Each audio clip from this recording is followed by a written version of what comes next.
Hello and welcome to the Metapod Podcast, a Pokemon podcast that revolves around the evolving meta. Sean, how are you? Have you done any more pre-releases, or did they start this weekend? Did they start this weekend? Yeah, they started this weekend. Despite the video that I released on my channel on Saturday, the pre-releases started on Saturday.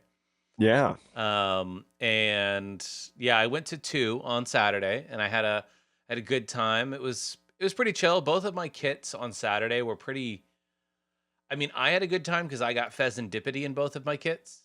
There you got Fez and Dippity. And I don't know if you remember what Fez and Dippity does, but if it has a darkness energy, you could just roll a dice when your opponent attacks, and if it's a heads, then no damage goes through. So yeah, I had one game where I just rolled heads the whole game. I never took 1 damage the whole game. You never took damage. That's the dream. So I was like, this feels a little broken right now, just not taking damage. Mm-hmm. But yeah, it's once you start going like on the roll, then it's like, how do you beat it? Yeah, no, you can't. And I had another game where I didn't roll heads at all after like 5, and I'm like, you know what? Fair enough. It all is evening out now. My dice is broken, you know. You just blame it on that. Yeah. Did you go to any pre-releases? I did not go any pre-releases. We had we're starting to have like championship weekend. It's in sports, the final championship weekend with, you know, graduations and stuff going on. So I've been pretty busy, haven't been able to do events, but none of my teams were competing at home. So I did get to watch a ton of Pokemon over the weekend with Stockholm Regionals, with Sapporo Champions League in Japan. So it was a pretty all right weekend. I can't complain. I mean, I will say shout out to Azul for winning Stockholm with a control deck. Yes, control, in my opinion, like we said the other week, or I think I said this the other week after the previous regional, you know, once Azul, Grant, and Caleb jump on a control deck, then you know that control is back. And this one kind of solidifies it in a sense. Yeah, no, I watched one of the games in the final, and like, boy, it's you know, and I would say that the deck that Azul played against in the final is probably one of the decks better suited for the matchup, because it was I think it was some sort of a lost box deck. Yeah, it was a Lost Tina deck, I'm pretty sure. Yeah, and those decks usually run like 6 to 8 switching cards, which against Snorlax is great. You're like, oh, I have all these switching outs, I'll be fine. And yeah, even then, Control was able to pull through with the win. So it was crazy, I think. I didn't get to watch. I still haven't watched all the way through Stockholm yet, because here on the West Coast, Stockholm Regional started at 1 in the morning and then ended by 9 in the morning. It was well, I'm not awake during any of this. I saw the end. There was one moment though that I saw that Azul played Misfortune Sisters and discarded 5 item cards. Oh my god. Brutal. All 5 hits from Misfortune Sisters on the top 5 cards of the opponent's deck were all item cards. So just discarded them all. It was a Mill 5 supporter. That's awful. That's ridiculous, actually. If I was that player, I'd just be like, I don't know how I come back from that. I just throw your hands up. You're like, I can't do anything. It's one of those things that I think kind of gauges in the conversation. So this isn't one of our topics today. I'm just kind of going off of the conversation that we're having. I've seen a couple people say oh my gosh, is Airy worth needing a ban in the format, because Control is starting to get good. Control's on it again, and in all fairness, Control decks are somewhat against the spirit of the game as a whole, right? We saw it with Oranguru Pidgeotto Control and Belabla and Bryson Man and stuff like that. But I saw a really good point to a tweet that was semi-popular in the Pokemon community, a tweet where somebody kind of explained that sure, Airy might be pretty strong, right? I think we can all agree that Airy is a strong card overall. But one of the things that needs to be known is that for a long time, item cards have been really strong. Yeah. Item cards have really just dominated formats, you know? So I think that's something that needs to be thought of when you're talking about the conversation of like Airy and whatnot, is that like if they didn't make item cards so good, like think about like if you've played any other card game Hmm. right before any other card game, you know how strong Ultra Ball is, you know how strong Nest Ball is, you know how strong, you know, Mirage Gate is, you know, anything that just like simply lets you search your deck is insane. Um, Yeah. and so like this is the norm in Pokemon, and it's just I don't know. I thought it was an interesting point to the conversation because I don't think Aries bad enough to be banned because like we just started, Yeah. I you mean, know. if I can give a counterpoint to that right away, which is that they just printed a new supporter card that I think people should be playing, which is called Kieran. Hmm. And that card has two Yeah, and modes. Twilight Masquerade, isn't it? Yep. And that card has two modes. One mode is switching your active with your bench. It's a switch Hmm. card, basically. It's Tate and Liza. And the other mode is a plus 30 damage. So it's a genuinely playable card, I think, in a number of decks to fix math for you. And it has the additional effect of being a card that Airy can't get rid of Hmm. because it's not an item, it's a supporter. Hmm. So I'm like, I don't know. I do think Airy is really strong because right now, I don't believe there is a card that's not an item that allows you to switch. I think all of the switching cards right now are items, maybe? Well, ones that people are playing, you still have supporters like Rhyme, I think it's called. I don't think Rhyme switches your Pokemon, does it? I think it switches your opponent switches and they get to choose. And then you draw three, Let but you don't me switch. Rhyme in Pokemon. Draw 3 cards, switch out your opponent. Oh, yeah, Yeah, it yeah. does switch out your opponents. I thought it switches out yours. My bad. No, no, it's fine. Yeah, but I'm like, I'm thinking there might be one somewhere in the world that I'm like that doesn't get My played for whatever my point reason. was, yeah, Penny, my point was Penny or there. Turo, I'm pretty that's the sure other. there's a, yeah, like a bad supporter that nobody plays. I mean, Penny and Turo, right, are those Yeah. supporters, but like, I don't know, like you put it back in your hand and then they, unless you can get rid of it, they just Erica's invitation it back out. So you're just, it's Hmm. not great in that respect, but net net, I think that Kieran is a good card that people should be playing, and I think it will make Airy feel less unbalanced. That makes sense. I do agree with that. But Jake, speaking of new cards, do we want to start getting into this week's episode? And we've got a one news story, and then we can get into new Twilight Masquerade decks, Discord We have questions, one etc. one one news story that really ticked me off. Not really. I don't. There's mixed feelings going on here. So Jake, I'll just give the synopsis, and I want to hear your thoughts. So Okay. synopsis of the news story for the listeners: GameStop is going to start buying and selling graded Pokemon cards starting this week, according to the Hmm. article. I don't know what day. I don't know if like you hear this and you walk into your game store with like a bunch of slabs if they will do it, but they apparently are going to start buying and selling graded Pokemon cards, and they'll also have a section that allows people to buy holos and reverse holos for $1 each. They might also offer bundles of cards in the future, but like net net, they want to use their space to be a sort of a card store vibe. And only other thing to note, they will only accept cards that are PSA 8 or higher, and they will Hmm. not accept cards that are worth $500 or more. And it's only from PSA. So no CGC, no Beckett. So that's basically all the details. So they're not taking your base set Charizard, Nope. right? PSA 10 base set Charizard. They're not taking that. And they're not taking your PSA 1 Machamp Yeah. EX Or your or PSA Machamp 1 B. Rayquaza Gold Star or whatever. They're Yeah. not taking that either. Interesting. They will launch with $1 holos and reverse holos. Ugh. Yeah, I mean, I it's this basically is bulk. yeah, for $1. Yikes. Um, I I don't like this. But also I'm probably just being boomer. We know that GameStop has been very into the Pokemon event, right? They've had like trade and play events since 2019.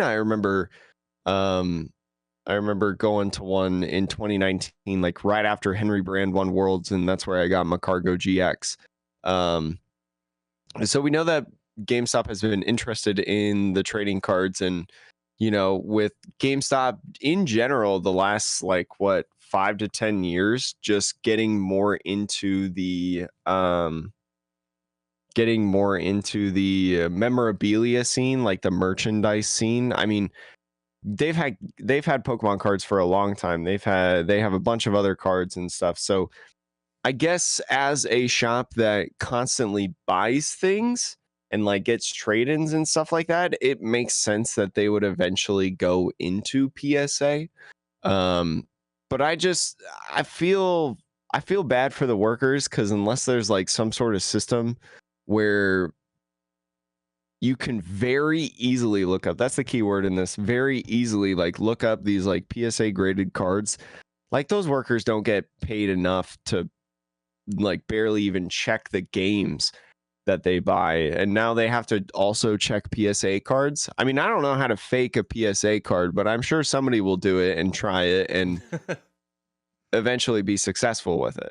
Yeah, I mean, I think, they have like the labels on the back, like the barcodes that you can scan. So Yeah. my guess is they have some integration with PSA, which is why they only are doing PSA cards, partly. Yeah, that's another thing too. Yeah, no CGC or Beckett. but it also says allowed yet. Yeah, So, maybe they're working it, but my guess is that they have a back end system where mhm, they can like tie into the PSA system to verify authenticity as best they can. And then they probably have imported all of those cards and enough sales from eBay and other places that they can be like, okay, this is the current average sale price. This is what we are willing to pay. So like I think it will be semi-automated in that respect. You're not gonna like be able to haggle with the GameStop mhm. employee. I think that's also important to note is the pricing structure here is almost certainly going to be similar to the way that they buy games, which is it's a set price, you take it or leave it, and odds are the set price will be lower even for a retailer than what you could normally sell it for. So like It's like 40 or 50% or something like that, right? When they buy games at sometimes what it's they even can less. sell it. Sometimes they'll give you like $3 for a game and then resell it for like 15 or 20. Oh, yeah, yeah, yeah. But I mean, who knows with cards what they'll actually be, but my guess is that the biggest problem they'll have with players is that, you know, people that have a decent number of cards or like somewhat desirable cards are going to look at this and be like, why would I take 10% less value selling it to GameStop versus going to my LGS and selling it? Or even like, if I don't have that many slabs, maybe I'm happy just selling it on eBay too, right? Like, and I can just get market price for it. Mhm. So I think GameStop is going to find that like while the convenience of selling it at GameStop is not nothing, that's worth it's worth something. I think they're going to find that like most of the slabs that they actually have in stock are going to be what I'm going to call bulk slabs. Oh, yeah. Because like I mean, they're gonna be like the one that I have over here where it's like the Porygon common, you know? so I think that's going to be the challenge, right? Is that like so many cards have been graded from PSA.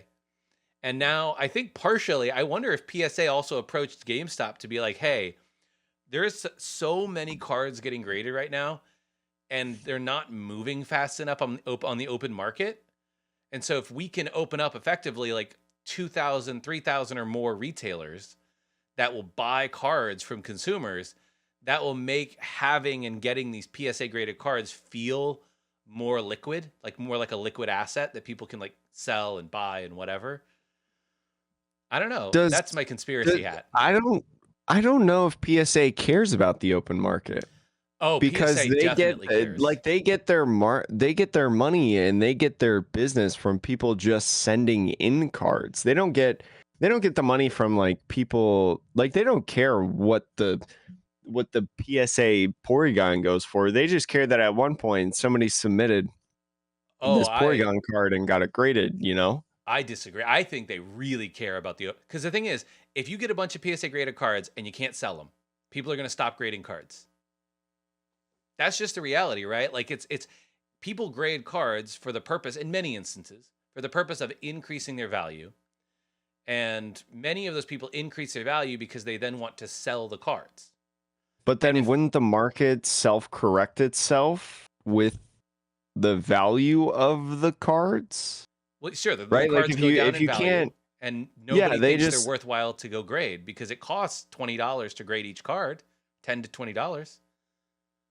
And if the cost plummets, if what you can sell the card for plummets such that grading the card is no longer worthwhile, so the cost of grading has to be less than the profit you will make off of selling the card after you grade it.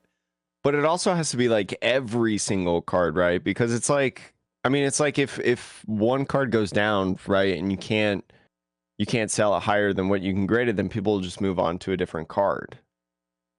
Right? I mean, maybe, like as long as there is a card that is worth grade, it would have to be like every single card.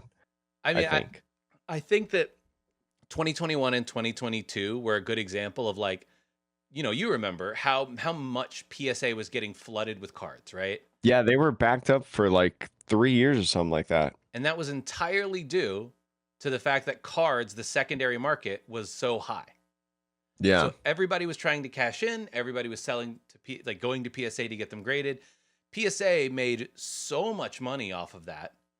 So much so that even companies like CGC said, hey, we didn't used to grade cards, but we'll grade cards now. They changed their whole business model because of the secondary market saying, we want more graded cards. And I think we've actually come down, in my mind, like the number of cards that Pokemon prints, the number of cards, modern cards that are getting graded. I think now seeing a graded card, it's not bad. It's just, I think that there's so many more graded cards that the inherent value of having a graded card, like if you get the new Charizard or whatever from Obsidian Flames, for instance, we talked about how some of those cards are not really worth nearly as much as what they were in older sets, right? No, I think it's like $50 for the special illustration crazy rare Charizard EX. Right. So like, okay, well, if your top end from a set is only $50 ungraded, and if a bunch of people are grading it to increase the price, and then you have like a population 1,000 PSA 10, I don't know what the actual number is, but all of a sudden that PSA 10 also isn't worth that much money. And then you're just sort of sat there like, yeah, people are always going to buy Charizard. That's the extreme example. But like all of the other cards down the line, like the normal EX of Charizard, I think back to like Unbroken Bonds days, a PSA 10 of Reshiram and Charizard EX, not a special version, at one point was $100, even for the PSA 10. And that card is banging in terms of art. Oh, it's great card art is so good. Yeah. But that was $100 for the PSA 10. And think about like what the base level of a Charizard EX now costs ungraded is probably like $2, $3. You get it graded and it's at most at a PSA 10, maybe $15. To me, like, is it worth grading it if it costs the same to buy it raw and to grade it, and then your total set, value for sale is 15, and then people, I think, then stop sending cards in to get graded. That's my theory about business. Is I think they all like help each other. It's a flywheel effect. The more cards are moving on the open market, the more interest there is in grading cards to then sell and cash in on that open market. But yeah, I'm not smart enough for this. I talk about sports. I don't have a business model. But Jake, you had a really good point when we talked about this briefly earlier. Is the blockbuster model? Oh yeah. I don't know. They feel like one step away from being blockbuster in my eyes. It's just like a company that is like, I mean, Blockbuster, maybe I was too young to know this, but like Blockbuster to me didn't feel like, when it was really starting to go away, that it was kind of like grasping at straws like PSA has been doing, or I'm sorry, not PSA, GameStop has been doing like the last 2, 3, 4, 5 years. Because man, let me tell you, like I've never gone in a GameStop in the last 6 years and seen more than one worker there at one time, and more than 4 people in the in the store store. on I like a regular weekend. I think it's weird. I look at GameStop and I think that they've come to the realization that selling, basically turning themselves into a local game store, is the only way they're going to survive, because physical games, like, video games, are going away. They just are. Sadly. Sadly, but like that's the reality, right? They are going away. Consoles will always exist, but people will be able to buy them on Amazon and Best Buy and wherever, right? And I think it's just an awkward spot of like, well, you want to become a local game store, but you are not. You're a franchise. You're like a corporate. You're so like you start selling Pokemon cards and then Magic cards and then board games, and then what? Now you're competing with the person that runs the local game store down the street, who I go and play Pokemon at, or One Mm-hmm. Piece or whatever. Like, no, I'm not gonna go to GameStop. Now, I will say this: I do think that there's a lot of places in the country that have very few local game stores near them, but they Mm-hmm. do have a GameStop, and I think that it'll be a benefit in those communities potentially, if I that's was. what happens. Have you ever seen a GameStop big enough though to potentially host a league? Like, where would they put them? Oh, all over the suburbs, man. There's GameStops in, like, when I visit family in Dallas and stuff like that are just massive. Like, as Really? big as a local game store at least. I don't know if I've ever seen a game, and maybe this is just because the places that I've lived and the ones that I've gone to, but I've never seen a GameStop be big enough to where it could hold a like league night without like shutting down the store or like moving the stuff that they got in the aisles. They would definitely have to rearrange their aisles. I agree with that. And this may also be that a lot of the places that I play in New York City area are small. So I'm used to places that, Mhm. like, how many people can you fit? I don't Yeah, know, you're 12, used to 16. playing at the Cricket Wireless, Sean. Right. You right. You right. So I'm like, if you got 4 folding tables, then you got an LGS, baby. Let's go. Mhm. Uh, that's New York mentality a little bit, but yeah, they definitely would have to rearrange. But I don't know. We talked too long on this. Do you want to get to new I'm decks? gonna I'm gonna try in the near future to see what it's like going over there and doing something with the PSA cards, because I just got, so like in One Piece, PSA just announced a collaboration with One Piece, and they're giving away like an exclusive One Piece card to people who have the magazine Okay. subscription or like the PSA subscription. So obviously I bought it.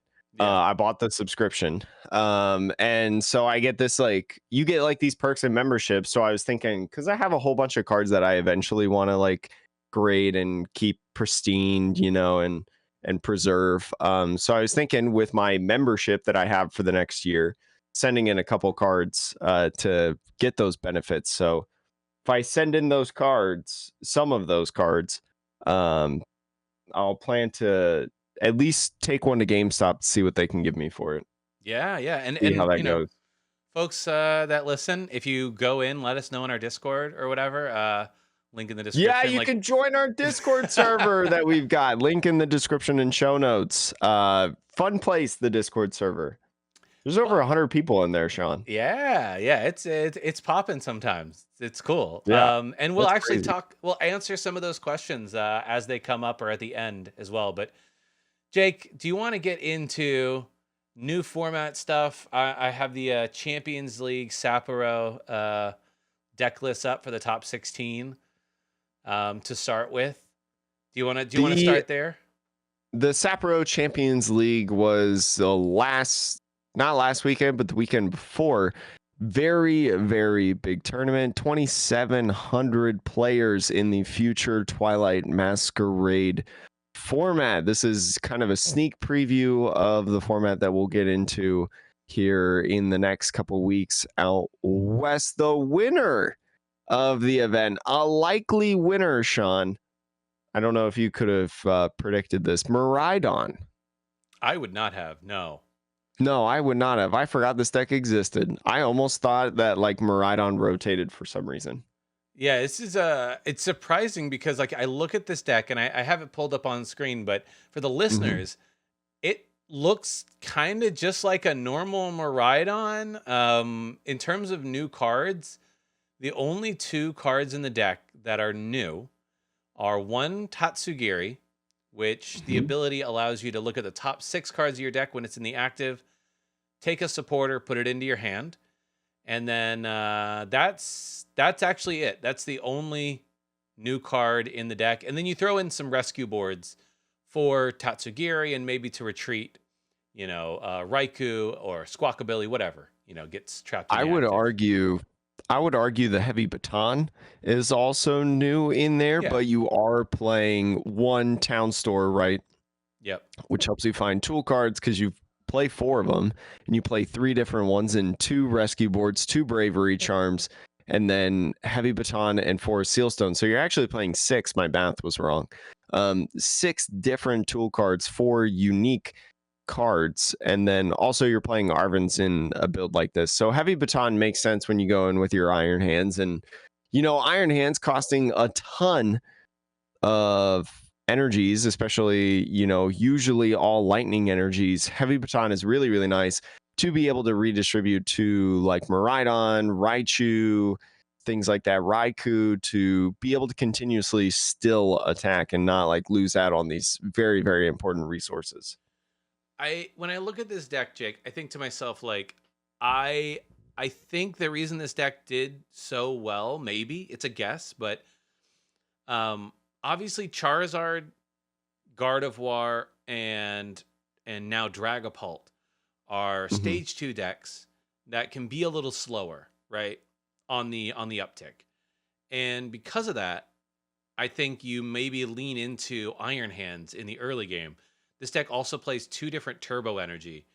So between the turbo energy and things like Iron Bundle, Prime Catcher, 3 copies of Boss's Order, right? Hmm. Um, I think being able to get off turn 1 knockouts maybe with either it's Raikou or something else, and then following that up with extra prizes on Iron Hands, and I think that speed maybe is really hard for some of those decks to push back against. But because by the time they're ready to go, you've maybe already taken 3 prizes. Hmm. So, but I think that would be my guess as to why this maybe did so well in this first event. I think also there's a point with bravery charm and the HP numbers of these Mhm. Pokemon. I think, especially when you talk about like Greninja, Dragapult, right? And we'll show you a Dragapult list later.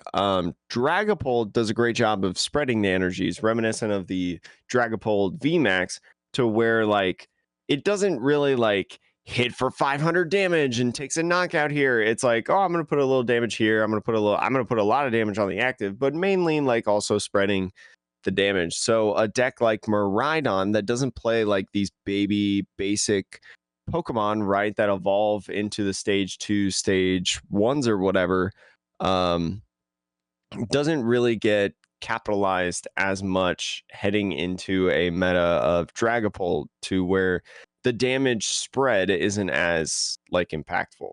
Yeah, no, I agree. It's like the numbers can get awkward for Dragapult because, if you have the Bravery Charm, like you said, the attack from Dragapult directly won't knock out any of the 2 prizers if it has a Bravery Hmm. Charm on it.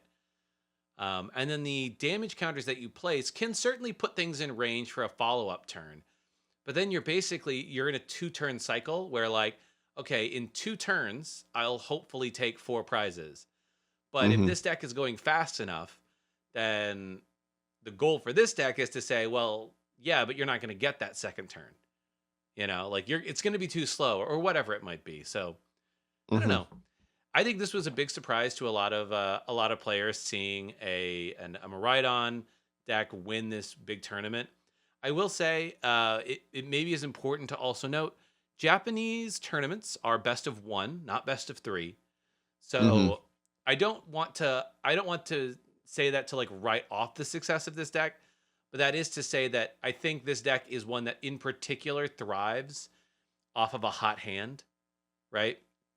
If you get to go second with this deck and you can consistently get off an attack for 1 or 2 prizes to start the game, it becomes very difficult because then you're ahead on the prizes and, barring some bad situations like, again, a hot hand you can run such that you'll get to your 6 before your opponent more often than not. So I think that also plays a little bit into this deck being like, the person who played it piloted it well, but he also clearly got some luck on his side.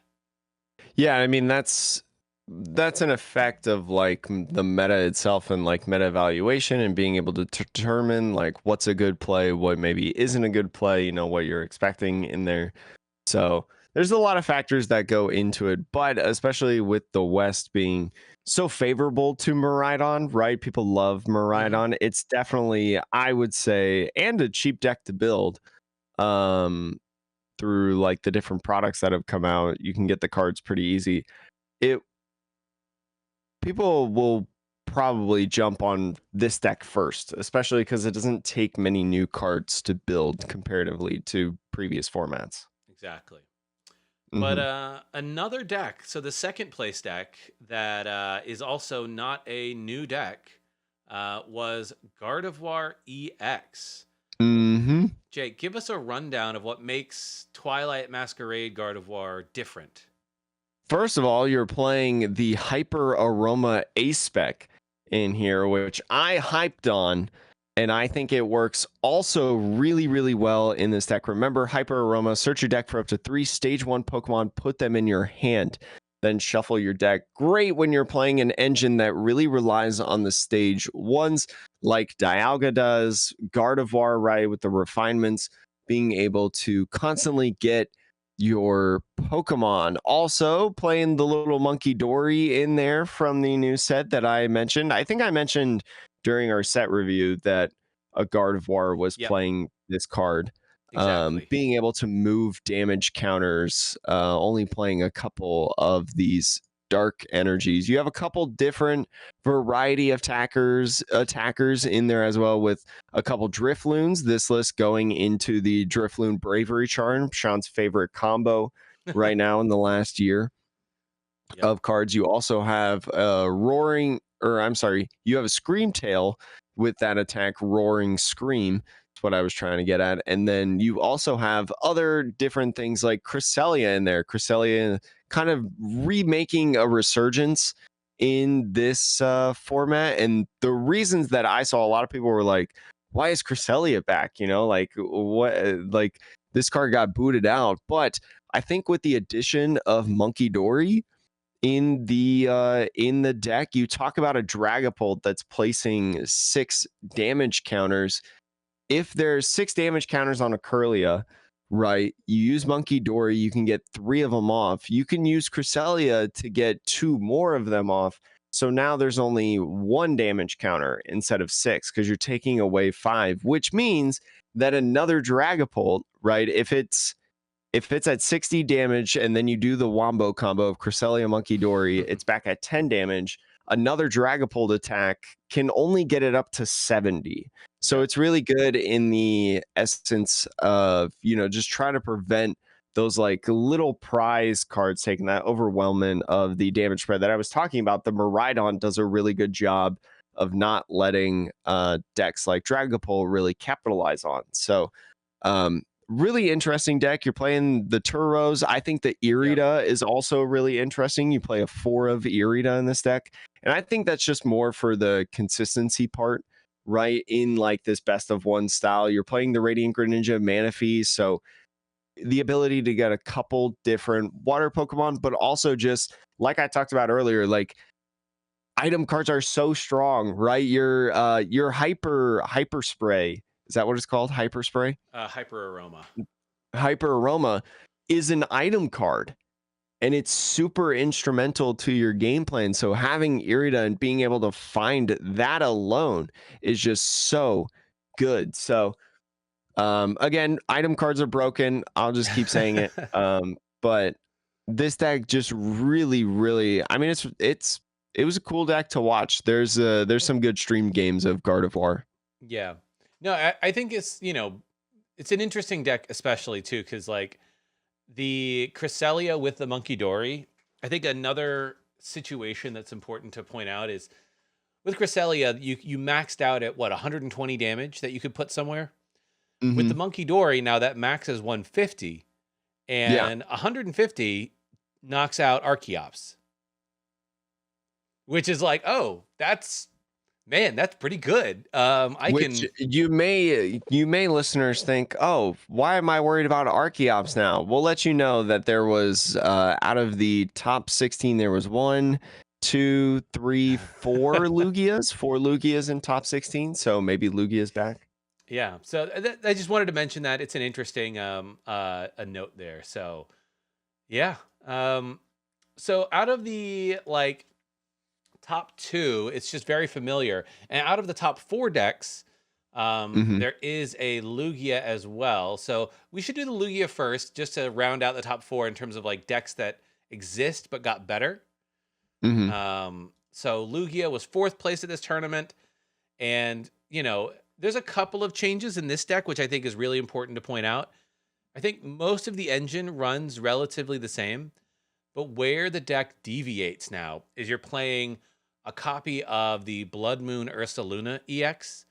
And then for those that don't remember, the ability on the Blood Moon Ursaluna says it costs one less for each prize your opponent has taken, which means if your opponent has taken uh, 1, 2, 3, 4 prizes, it costs 1 energy of any kind to do 240 damage.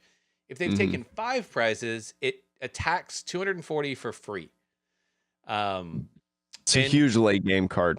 great late, but also in an Archeops deck, right? It's actually, you can play it Mhm. early game too if you throw double turbos on or other Yeah, cards. you Like could. it's a great deck for that, as like if you want a big attacker that's going to be able to survive a response. Hmm. Blood Moon or Saloon, I think, really helps. The other attackers, though, in this deck are Iron Hands EX is another big attacker in this deck. Making And a resurgence in this deck.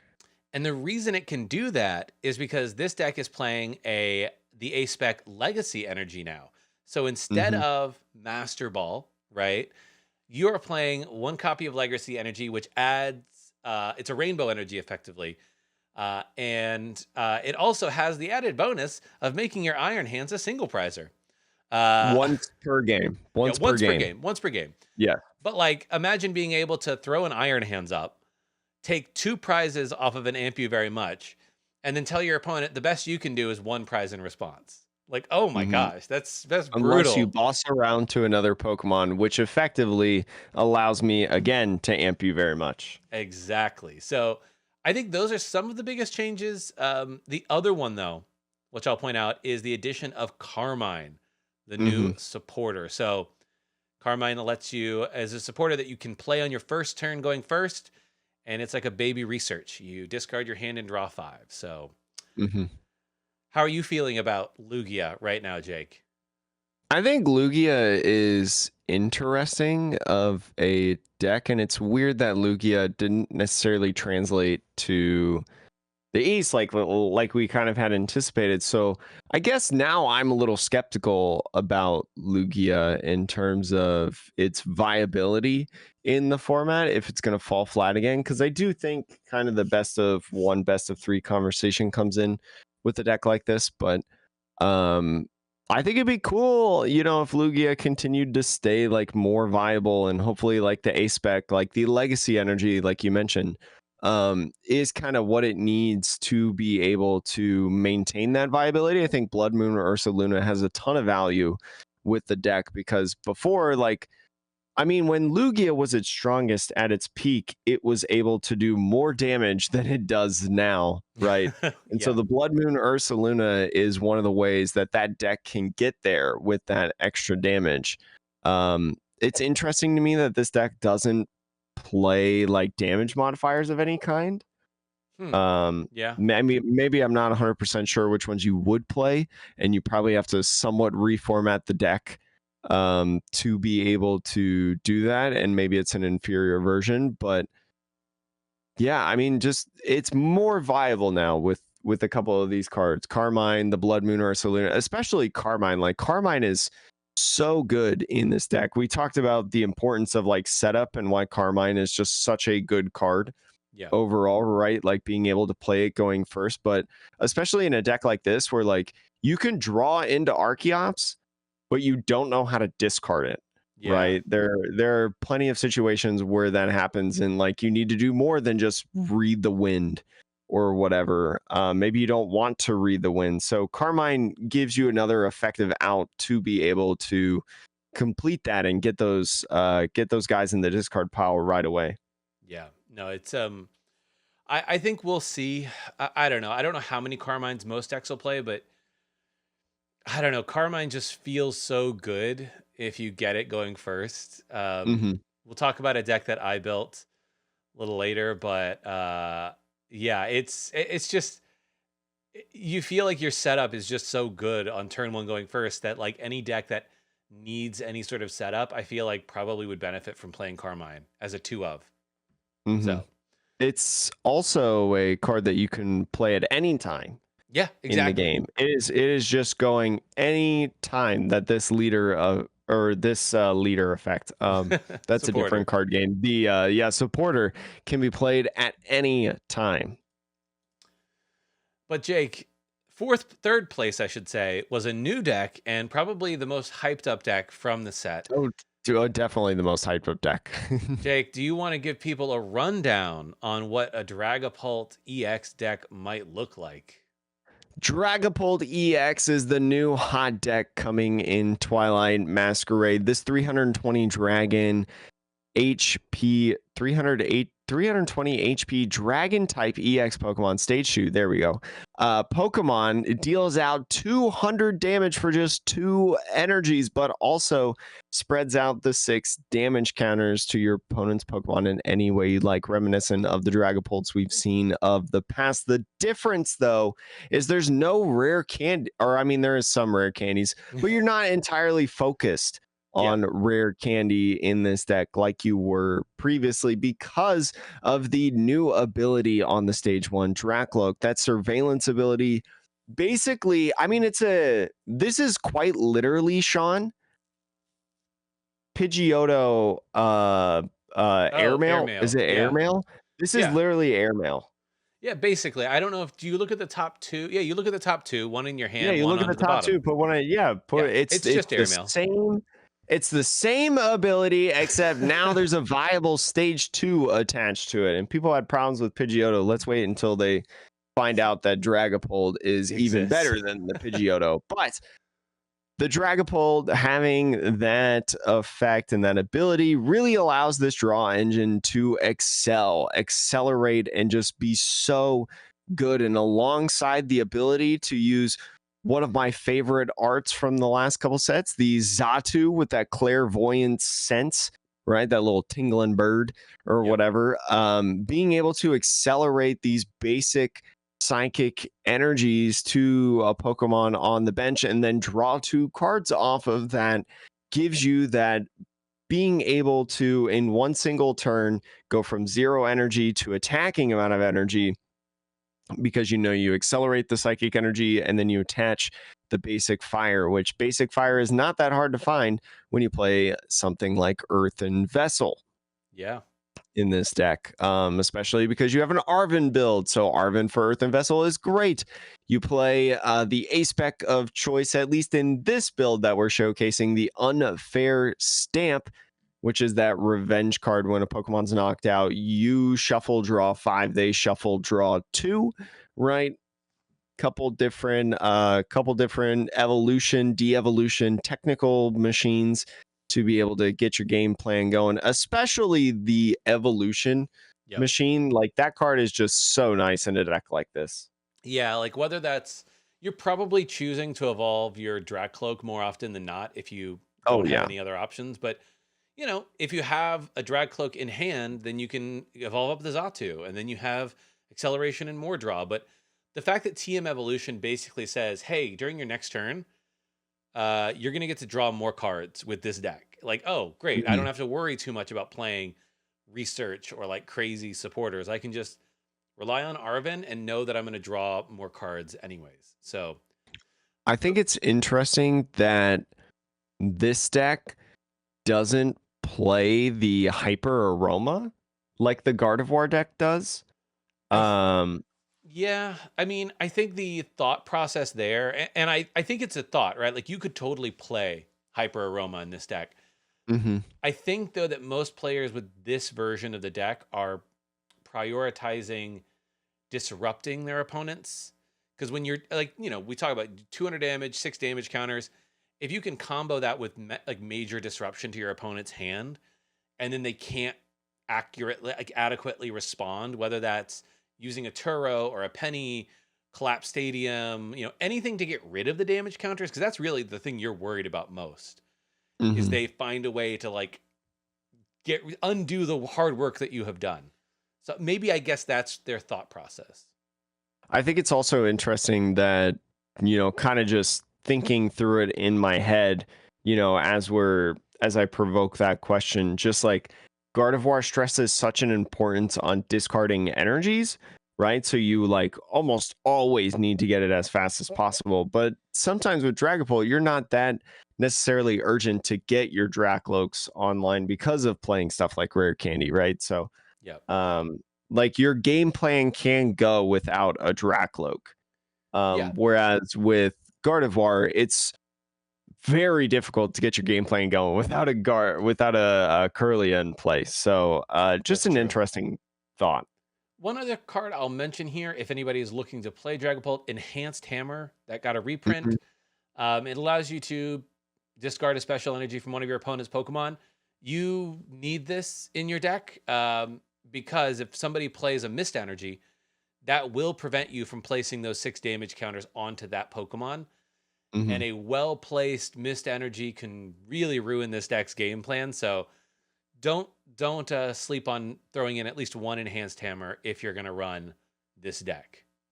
I mean, there's enhanced hammer for the Mist Energy. There's enhanced hammer in the Legacy Energy that we just Yep. talked about with Lugia, right? Legacy Energy does provide problems for really any deck. And then also stuff like Arceus, right? If you come across the more random things in the format, especially something like Arceus, there's a double turbo, right? That is always A prevalent. problem. So Yeah. yeah, I mean, because let me tell you, like the random decks are anti-meta a lot of times. So, um, especially as one of the better decks in the format, and definitely probably a very popular one at that. Like the anti-meta can get you if you're not careful.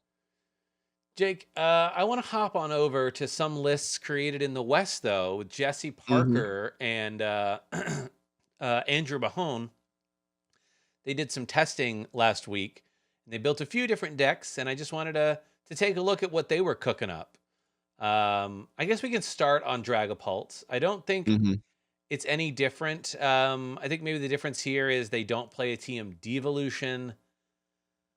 That's The really the it. big the big differences are the tool cards that are in here, like you were talking about. There's no devolution in here. There's just Defiance Band, right? Yeah. Which I think Defiance Band kind of makes sense overall when you talk about the decks that we were talking about earlier in the Sapporo Champions League. You have the Maridon, right? Maridon has these awkward numbers of like 230, 220, stuff like that. And the Dragapult only hits for 200 in Yeah. terms of its main damage on the attacking opponent. So if you can attach a Defiance Band after they've take like a prize or two or whatever, whether they've, done the Iron Hands thing or just taken a knockout in general, the Defiance Band is going to add up and do more damage overall Yeah. in the contest. So I do like the inclusion of Defiance Band. I think it helps your math a lot of times.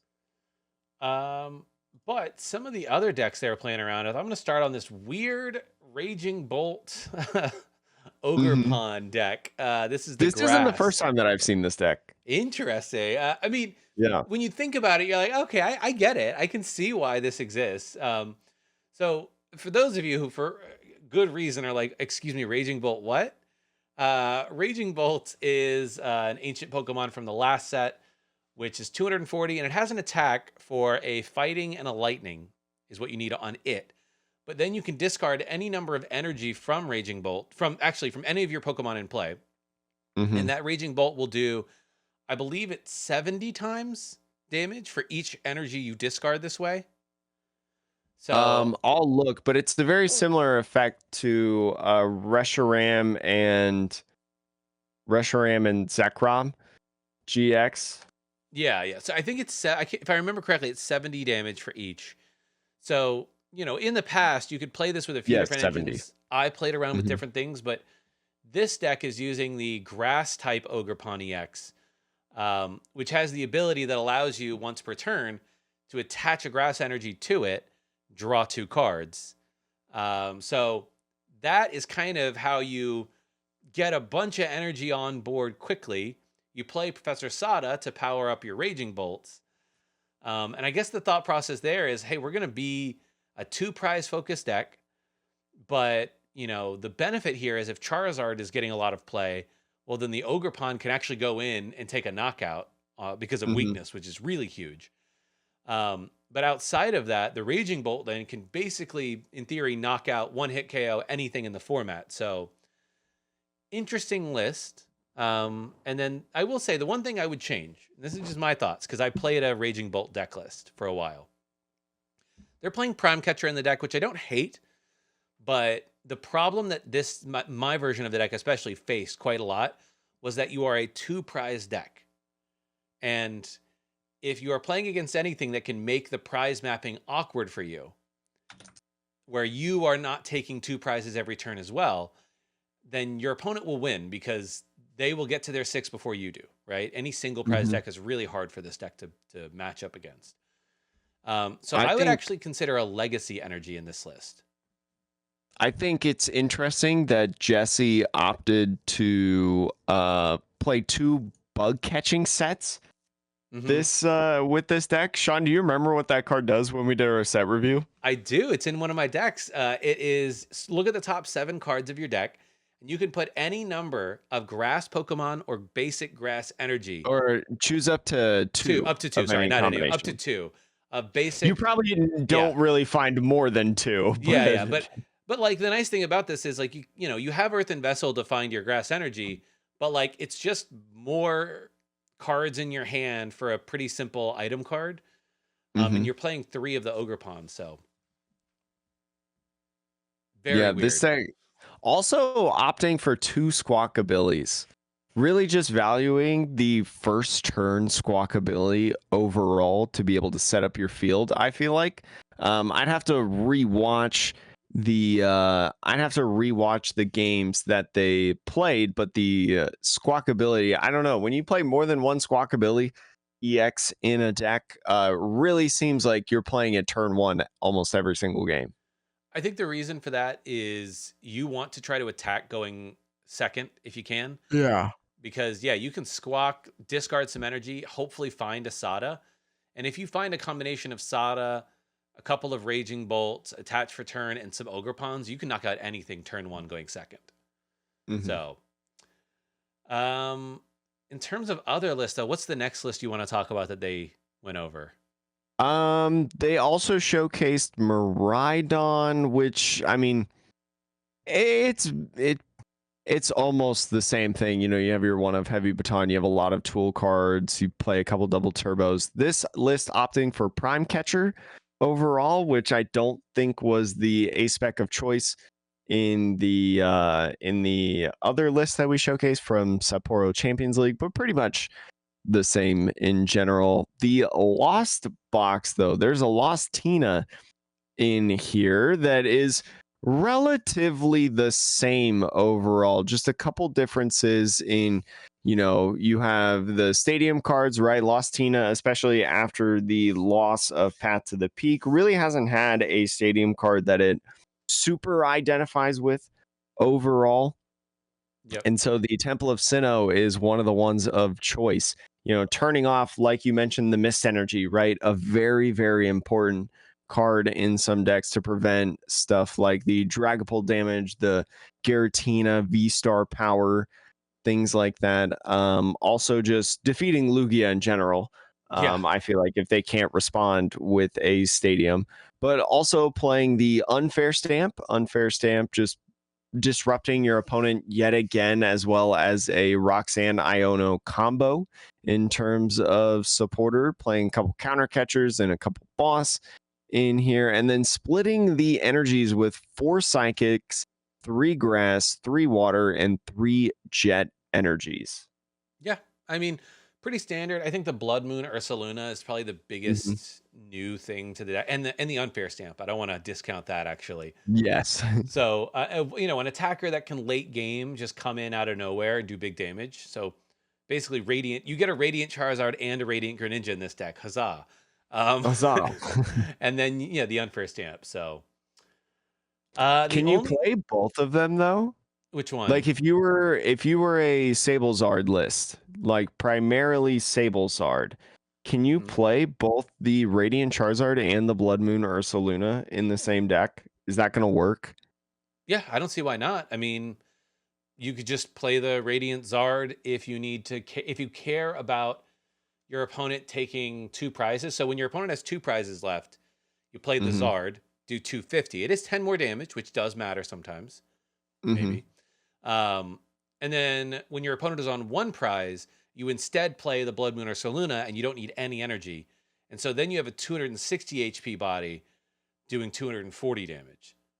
So I Mhm. actually think that, I don't know, that's an interesting idea. Maybe like Sablezard makes a comeback with Blood Moon or Soluna too. You effectively get that effect twice in Yeah, your and deck. it's like, and that's the ideal scenario. So that's not even the situations where like, oh, I can't find one, so I need to go in with the other at this Yep. point. And with stuff like Mirage Gate in format, getting those energies is not the hardest thing in the world, I would say. No.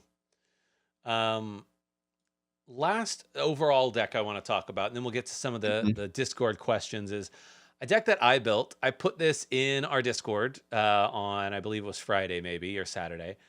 Mhm. And this is the Dippin deck. So for those of you who don't know, there was like the new ability Festival Lead, which needs the Festival Ground Stadium and combos with Thwacky's ability. Basically, if you have Festival Grounds, the stadium out, you can use the attack on the Pokemon with Festival Lead twice. And the benefit of that is, situationally, your opponent may not have enough HP such that you attack once, you might knock it out. Then your opponent has to pick a new Pokemon to put in the active to take the second hit. So, can really be like a sneaky deck at taking extra prizes. The list that I have pulled up here, I'm using the Grass Applin, but like, I don't know, maybe the Dragon version is better. That was not a deep thought. They're both 40 HP. Um, Mhm. Whatever. That was my thought. I was like, I don't know, man. They're 6 one way, half a dozen for me. But 4/4 line of that, Diplin having the ability of for each bench Pokemon that you have, you do 20 damage. So in theory, you do 100 damage twice if you have the stadium out.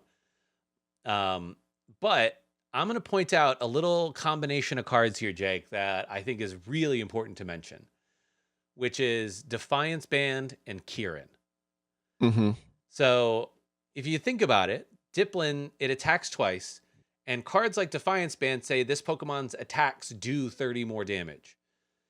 So if you were behind on prizes, which is very likely early in the game, instead of doing 100 twice, you'll do 130 twice. So you actually do 260 total. Okay.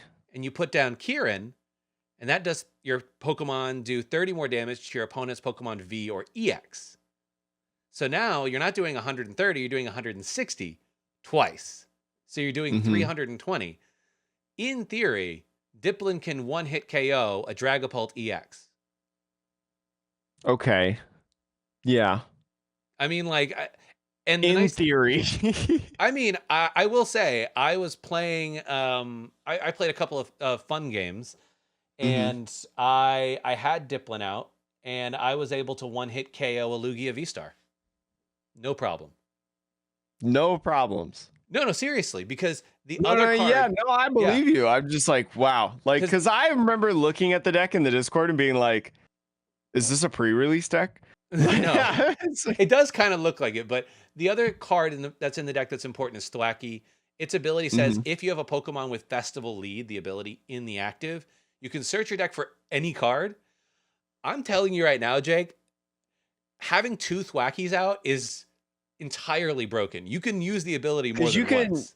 yeah, because you can use it more than once. So you effectively grab any 2 cards you want every single turn that you have the Dippin in the active. And it's necessary because Festival Grounds is a necessary stadium for the deck. Like if you don't have a Festival Grounds, you're not having a good time. The game plan just does not work. Exactly. But I will say, like this list that I'm showing on screen and the list in the Discord, it needs a lot of changes. I think that like I would prioritize putting in a couple of Carmines in the list. A fourth bug catching set in the list is good. I think Lana's Aid is really good in this list Oh, because you you have can. a rhyme in there. I did. I was testing it out. I don't know, early games, I didn't really use it much because I think Iron Bundle does a similar thing. But the thought there with Rhyme was it's draw plus you can force your opponent to put something in the active if all they have in the back are small Pokemon.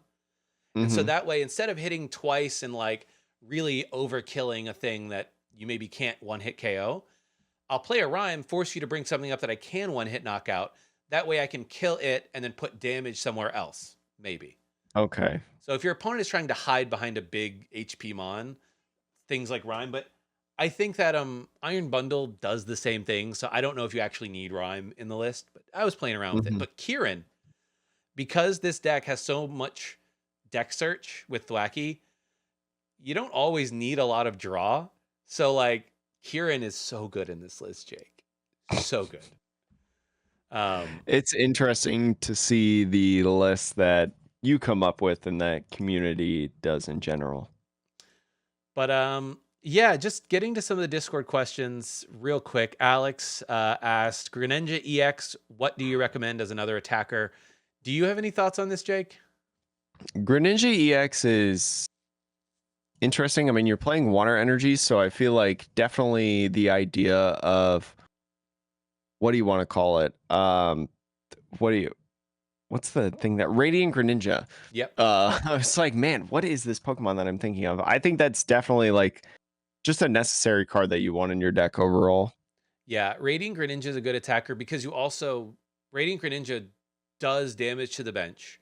So it can do Hmm. like initial setup for your Radiant Greninja, and then also it lets you search for a card on its first attack, so you can go get your canceling colognes, like the things to get around Manaphy, basically. Um, Another list I saw, there's a couple of other attackers. Palkia V-Star is a good Hmm. combo because it can accelerate that energy onto itself or Radiant Greninja or elsewhere. And then Blood Moon Ursaluna, I've seen in a few lists. If you Yeah, just I think need, you could do Blood Moon or Saluna.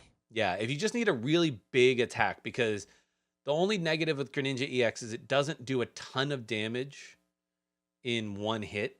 Its whole Hmm. goal is to set up extra prizes. So there's a world in which you like, I need to take out this thing in front of me right now in the late Hmm. game, and Blood Moon or Selena can do that. If you're super set on also just having another attacker available, if you are again you're dead set on another attacker available, you can have not necessarily an attacker, you can have a couple different support Pokemon that can really help you out in the game. There are different ones that have been presented in like Pidgeot EX, right? If you're using Greninja to find a specific card, what if you could also use a Pidgeot because you're also using, rare candies, things like that, maybe TM Evos to help find this strategy that you're doing. You can also use stuff like the Frostlass, right? The new Yeah. Frostlass with Freezing Curtain during that Pokemon checkup phase allows you to put an extra damage counter as well as then being able to use the Frostlass EX, right? Do you Mm. remember that Pokemon? No, I don't. I do not. It has the ability even sent.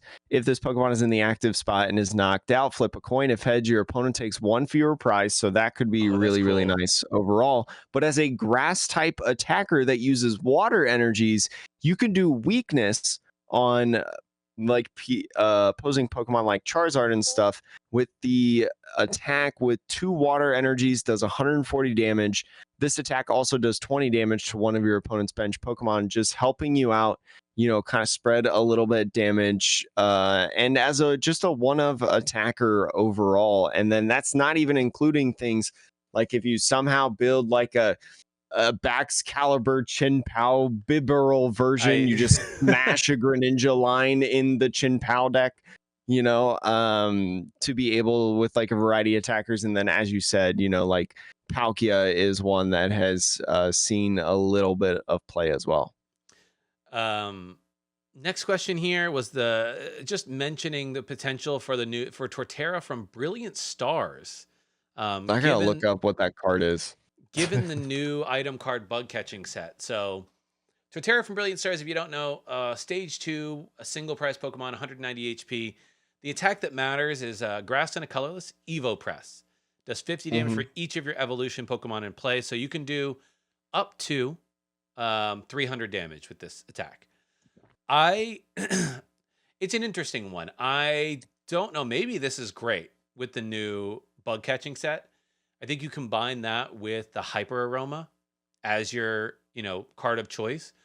I think your question then becomes, okay, well, do you really focus on a Torterra deck, or is Torterra like a one-time attacker with like Defiance Band for you to knock out anything that comes in front of you?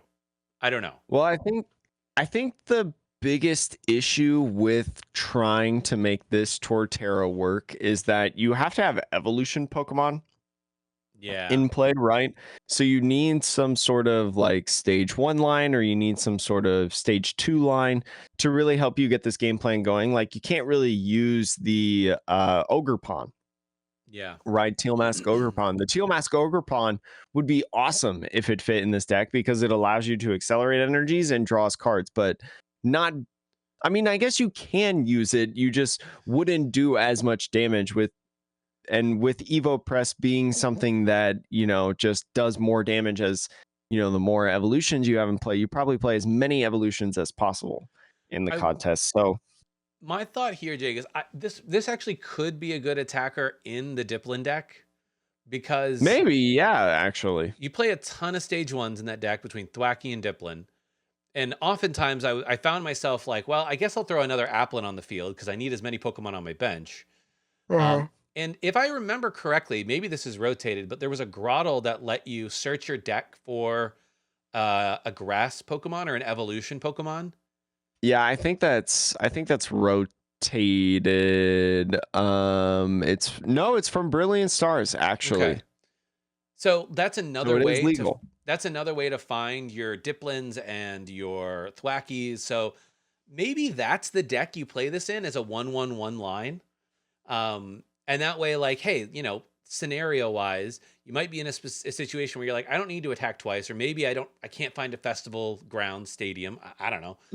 And then boom, you've got this Torterra coming up doing 300 plus damage. I don't know. It might be a pretty sweet little line in that deck. Did you? Yeah, you played the Hyper Aroma. I was like, you have to play Hyper Aroma in this deck. Yeah, you need it, and then the Thwackey will find you whatever else you need after that. So, other questions here. I think we talked about what deck gets the biggest boost. We showed them in terms of what decks get negatively impacted the most.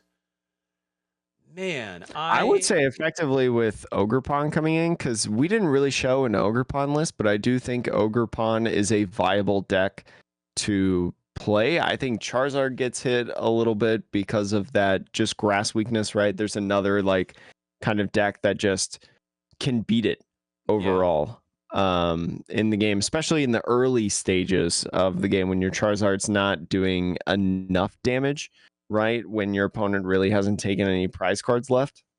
I think that Dragapult also makes it a little tough because if the Dragapult player gets set up before you do, most Charizard decks don't like evolving their Charmanders too soon, usually, right? Like you want to keep them on the bench and see if you can, evolve them only when you need to so that you're not wasting energy or whatever. Yes. But the problem is, even if you play the 70 HP Charizard, Charmanders, you could potentially play the old Halucha card that lets you put damage Yeah, counters I on was gonna two say. Pokemon.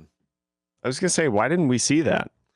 Maybe just, people early in the format, people either are not prioritizing it, or it was like, it does take up a whole bench space and it's kind of annoying because once you get it down, it's never doing anything again. So I can kind of understand not playing it, but that was my only other thought. It was like, maybe that also kind of makes Charizard a little wary, is between Dragapult, Devolution, and then, like you were saying, all of the grass type attackers like Ogerpon and even Dippin. I don't know how popular that deck is going to be, but like, No, it is a no, no, grass no. type attacker. It is. So, um, and then I think the last question here is, do we think Dragapult EX will have a big impact on the current meta or not? Jake, thoughts? I think kind of like how Nakai B was saying in our Discord server, Dragapult is a popular deck. Like, people are going to love that deck. People are going to pick it up, and people are going to start playing it immediately on day one as probably one of the more popular decks in the format. Because it, one, feels somewhat familiar, and two, it's going to be one of the better decks in the format. I think Dragapult will have an immediate impact because, like we kind of mentioned earlier, it has that ability to just get like these little baby Pokemon that sit around in the format, but also just deal enough damage to be able to compete with everybody else overall. And then that ability on Dracloak is just so good. Yeah. Airmail is just, or Surveillance is just so good overall as an ability. I don't know if it'll be the top tier deck though. In there, I'm not gonna sit here and say like it's gonna be 25% of the meta and take up 6 of the top 8 spots in the first regional that it's in. But I do think that like you could go into a tournament with Dragapult and maybe win the tournament, right? It's not like I'm Yeah. taking. Yeah, I would rank it higher than Diplin. Sorry, Sean. No, you don't. I would agree. I think it's a better deck than Diplin. I think I think it'll be a good deck. I think that maybe it doesn't matter, but I do worry about, I think a lot of people will play the deck that are not used to playing decks that need you to think through your prize mapping when the game starts. Because I think that's the one thing with Dragapult VMAX and other spread decks is, the game starts, you see what you're playing against, you see what your opponent puts down turn one, basically. And from there, you have to say, okay, if the deck has been balanced by the designers well, which it probably has, relatively, you have the same amount of turns to win as your opponent, probably. And it's going to be up to you to map where those damage counters go, like what Pokemon are most important, and how you're going to get to your 6 prizes before your opponent knocks out 3 of your Dragapults. Mm-hmm. And I think a lot of players are not familiar with that style of play because it hasn't been around for a couple of years, really. Like, Rapid Strike Urshifu a little bit, but like not much. So I think it'll see a lot of play, but I think you'll see a lot of misplay at first. So I think that will be like maybe some really good players like Tord and others who like the draw engine and the ability to make all those choices really play to their strengths. They might do really, really well with it. What I would love to see is I would love to see a different attacker for Dragapult EX, like an alternate attacker that like can kind of come out of nowhere and do something different. I think decks that are the best in the format almost always have one secondary attacker. In Dragapult right now, Radiant Alakazam, is that your second attacker? Like, it's not No. great. That's why I Zacian V actually is not in format anymore, right? no. No. I was gonna say that rotated, right? But the one card I would think that maybe you play over Radiant Alakazam, I'm just gonna throw that out there. Radiant Charizard. You are playing fire energy in the deck. Just think about it. You could play a fire energy, you could play one Radiant Charizard, and situationally at the end of the game, that might be the difference, because your Dragapults, like, if you play it right, you might not have any 2 prizers on the bench. You don't need to evolve your Dragapult until you're ready to attack with it. Throw down a Charizard when you got your opponent has 2 prizes left and say go. I think it would really just depend on what your deck sees more often? Like, does your deck more often see the use of something like Radiant Alakazam, or does it more often see the benefit of the effects of Radiant Charizard, right? Because again, you can only play one Radiant Pokemon per deck. And with some of the combos that we talked about earlier with like Gardevoir, right? With the Monkey Dory being able to move 5 energies off of the Curlias, you could actually theoretically get a knockout on a fresh, non-damaged Curlia with the Radiant Alakazam, move 2 damage counters towards it, and then do the other 6 to knock it out. Yeah. So It I might think matter more. Yeah, you're right. yeah, so there's definitely different situations, but that's only in one of the many decks in the format that has that influence. So you have to evaluate, is that higher, or is using the Radiant Charizard to answer a Blood Moon Ursaluna a better option, right? Yeah, that's it's interesting. So we don't know. We don't have all the answers. I'm sure I will see many of those answers at NAIC, which is when this set will be legal. So for those of you wondering, we're talking about the set. You got to wait all the way until the first weekend of June for any legal events. But that said, you can play it at your locals, proxy things. Give us your thoughts. Watch some YouTube videos, talk about it in the Discord that is free to join. Again, link in the description and show notes below. Sean, do you have anything else? Nope. Go Dippin. Go Dippin. Also, look out for your PSA. Go get your. I can't wait until like a PSA. Like, there's a report of somebody buying this like extremely obscure, crazy PSA Pokemon card at a GameStop that's like worth so much money, but because there's not enough of them selling out there, they were able to buy it for like really cheap or something like that. I don't know. GameStop stock going crazy though in today for anybody that follows stock. I think it's halted for the 5th time today, this morning on Monday. I don't bother with the stock nonsense. Because the owner tweeted for the first time since 2021, and now the stock is going. Cool. Which I don't know. But anyways, Sean, that's going to be it for the Metapod podcast. Thank you so much for listening to Sean and I right here. See you next week on the podcast that revolves around the evolving meta.